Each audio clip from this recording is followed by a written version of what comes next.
We have Andy from HP SitePrint and Peter from Building Point. And we're going to be talking about, which I thought at first was, like an equivalent to a robot vacuum. This is absolutely incredible. I thought it just drove around and did measuring. Oh, no. It can do measuring, it can do depth, it can do floor leveling. It's a site printer, right? Yep. Okay. Indeed. So what do we do on the show? It's not so much about the show. On every construction job that we are on, even residential, my guys will go in, we get on our knees, and we will print the whole layout on the floor. Here's what I'm saying. I don't have to get on my knees. Yeah. I don't have to use chalk line. I draw circles. Like you showed me this in the warehouse, and you printed my name like it was nothing. Round circles, doorways, and right away it started to click into my head. Holy cow. I don't have to get down. All I do is you got a remote control. So PCL used this over at the airport in Vancouver. They were redoing one of the duty-free shops. So they figured on traditional layout, they would have had 160 hours of layout time alone, amounting to about $13,000. They got into the site print, had the drawing, preloaded it in there. They went out, they did the entire layout printing in 4 hours. So they saved roughly about $10,000 just in layout costs on the job alone. So not only, seeing my kids get into what I've been doing all my life and being part of Skills Canada. That's how we are meeting right now, is because my daughter. You had a remote control in there to drive this around to get it to, I guess, the point of what you wanted it to do. And that remote control was strictly just for that, to stay in line with the camera, right? What would that camera be? So it's the total station. So all it does, measures angles and distances continuously. So it'll reference to those same control points we talked about earlier, and then it knows where it's oriented, and then it'll actually measure to the little orange prism on the top of the site print so that it knows where it is in relation to those control points. Okay, let's get into the survey world, because this is what I was thinking. This is what survey guys do, right? Right. But they don't come into, let's say, a hospital and mark every single plug and mark. Now, all they're doing is surveying for the site where the walls are going to be, and the rest is then up to man. Right. Now this is the new man. Yeah, so I surveyed for almost 20 years out in the field. So typically what we used to do, we'd come in and we'd lay out a couple of grid line intersections up on a deck.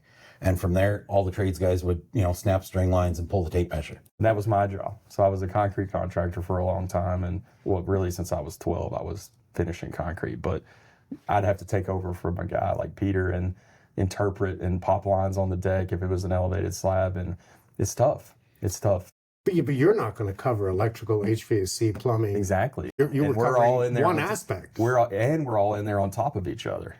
Right. That's another issue. Whereas with this, you can just, you don't have to, but you can combine it all and just get it all in one go. Well, to me, it's a no-brainer. It's like, me too. Why would you not use exactly. this? And I mean, you're in the industry, so you understand that, the architects will issue a new drawing, but they only issue part of it. So somebody's working on Rev 2, some of them's on Rev 6, and sometimes people just forget to send the revision out to all the trades. Well, this eliminates all that because everything's all into one. You can do it all from one stance. So what we're seeing out of some of the GCs now is instead of requiring layout to be done by the trades, they require coordinated models so that everybody's model fits together into one, and then they're going out there to print everything. Yeah, because you would have like CAD drawings for electrical, CAD drawings for plumbing, CAD drawings for absolutely everything. You're combining them all together so this guy can do it. You said that you could do this with not even the roof on. How long does the print stay on the ground? It depends. It's your choice. I mean, we have a whole range of inks. So we have one ink that's erasable with Windex, which is really big in the tilt-up world. So they do tilt-up construction for data centers. Well, the data center or the warehouse people have to do their own layout, so they want your marks gone. So that's why we have that. We have some that fades in sunlight on purpose over a few weeks, all the way up to permanent, and everything. Thought of everything. I'm trying to.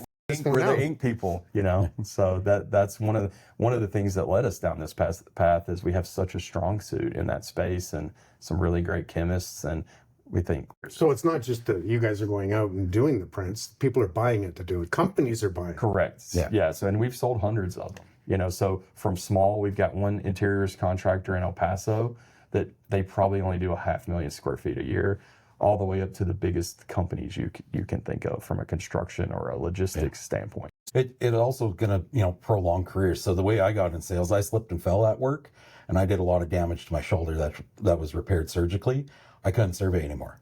So this is about 7-8 years ago. So at the time, if this would have been around, I could have still stayed in the industry. So because you're not bending over all day, you're not swinging hammers, you're not, crawling on your hands and knees, this is really going to prolong careers of a lot of guys too. I remember, I used a hammer for everything. 4-inch spikes all the time, Oh, yeah. 3.5. And my buddy, he comes in with an air compressor. Oh, look at this tool. And he's got the gun. I'm like, what, like, you lazy? Here I am playing with it. But I was honest. What are you, lazy? I bet you I can hammer faster than you. We're dating ourselves, Mike. I couldn't. And then that's when I bought myself a compressor and realized, and it wasn't about that I could be faster with the hammer. It was about the efficiency. And once I realized, when I had all the proper air tools, now we got battery nailers, which I love. Yeah, me too. I'm more efficient. To be exact with this product is the best part of this. And saving, one person could do it faster, exact, with no mistakes. And you're getting better and faster at it. Not really much for mistakes. The hardest part that we're hearing from contractors is, just because it is new tech and it's a new learning curve, is people need to get on all on the same schedule. This is going to bring kids into the trades too, right? A lot of them, they look at it and, when they're talking with their parents, it's like, hey, the trades are hard on your body. So anything we can do to kind of alleviate some of that too, makes it a little more attractive. They can come in and be, hey, I'm going to run this. I'm going to sit in front of the computer, do my design work. I'm going to go out and be able to do this, even though, they're a carpenter or they're a plumber or electrician. They're saving their body long term. So, it's a big thing. Anything that we can do to make guys' lives easier out on the job site, and especially if they're getting the same type of work or better work out of it, why not, right? It's a win for everybody. So I think the building construction market, when they look at it, is probably the largest room for growth, or one of our biggest areas for growth in all Canada and all the, the entire world. So I get excited when I get this out to people.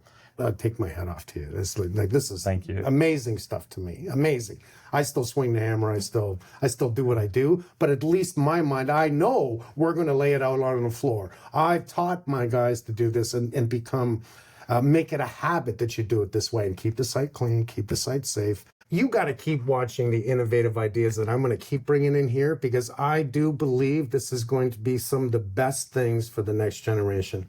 See you on the next one. Thank you, guys.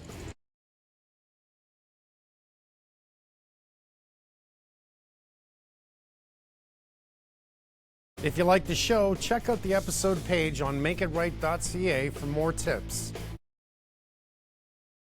Listen on Spotify, Apple Podcasts, YouTube, and Amazon Music.